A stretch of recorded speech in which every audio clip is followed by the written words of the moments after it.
গায়েবের মালিক একমাত্র আল্লাহ রাব্বুল আলামিন। উমর রাদিয়াল্লাহু তাআলা আনহু হতে বর্ণিত, নবী করিম সাল্লাল্লাহু আলাইহি ওয়াসাল্লাম বলেছেন, গায়েবের চাবি ৫টি, যা আল্লাহ ব্যতীত অন্য কেউ জানে না। ১ নম্বর, মায়ের পেটে কি লুকিয়ে আছে তা জানেন একমাত্র আল্লাহ।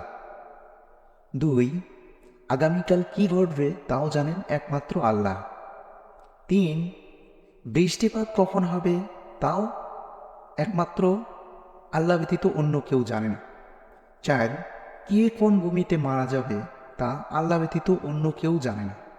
৫, কিয়ামত কখন ঘটবে আল্লাহ ছাড়া কেউ জানে না। এটা সহিহ বুখারী শরীফের হাদিস। গায়েবের মালিক একমাত্র আল্লাহ, আর অন্য কেউ নন। তো শেয়ার করবেন ভিডিওটিকে এবং চ্যানেলটিকে সাবস্ক্রাইব করে দিন প্রচারে অবশ্যই পাশে থাকবেন।